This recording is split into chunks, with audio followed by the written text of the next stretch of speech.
8h39 sur Europe 1, notre santé avec le médecin d'Europe 1, le docteur Jimmy Mohamed. Bonjour Jimmy. Bonjour Mathieu, bonjour à tous. La consommation de viande rouge serait tout simplement dangereuse pour notre santé ? Oui, c'est une donnée qu'on avait déjà, mais qui vient d'être formellement validée par l'université d'Harvard. L'excès de consommation de viande rouge serait néfaste pour notre tube digestif et plus particulièrement notre côlon.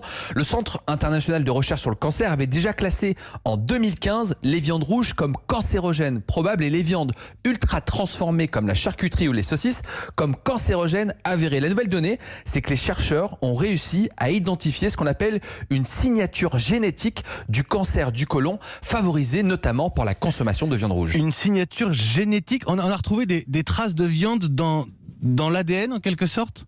Oui, exactement. Ils ont suivi près de 300 000 personnes depuis les années 70 et ils ont identifié ceux avec un cancer du côlon. Et quand on regarde de plus près leur ADN, eh bien on s'aperçoit que celui-ci présente un composé très particulier qui mène directement à la piste de la viande rouge, mais aussi aux additifs nitrés que les industriels mettent dans les viandes ultra transformées. Les chercheurs se sont donc aperçus que les patients qui avaient cette modification de l'ADN associée au cancer avaient consommé plus de viande rouge que les autres. Alors quelles sont les recommandations alors de consommation de viande rouge ?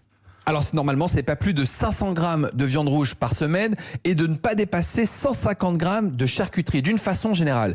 Évidemment, si votre budget vous le permet, évitez à tout prix les produits ultra transformés comme les nuggets de poulet par exemple, dont les enfants raffolent, car ils sont pauvres en viande et bourrés d'additifs. Enfin, pour ceux qui vont reprendre les barbecues, des kifrabos, sachez que la cuisson à très haute température peut être à l'origine, elle aussi, de composés cancérigènes. Quelques règles simples à respecter, comme éviter que la viande ne soit au contact des flammes. L'idéal étant de placer la grille, et oui, des conseils barbecue, à moins de 10 cm des braises. C'est l'agence sanitaire du médicament au moins qui dit 10 ça. cm, c'est ça ? Exactement, Oui. des braises. On privilégie le charbon de bois épuré au charbon de bois ordinaire. Et quant aux allumes-feu, destinés à favoriser l'allumage, attendez qu'ils soient complètement brûlés avant de placer votre viande à griller. Je me suis toujours demandé ce qu'ils mettaient dedans pour que ça flambe aussi bien et aussi longtemps. Vous avez bien raison. Merci Jimmy Mohamed. Tiens, entre 15h et 16h, c'est ça, rendez-vous avec Mélanie Gomez ? Oui, on va parler de votre peau avec l'été, on va vouloir s'exposer au soleil et on va vous aider à décrypter les petites tâches du quotidien.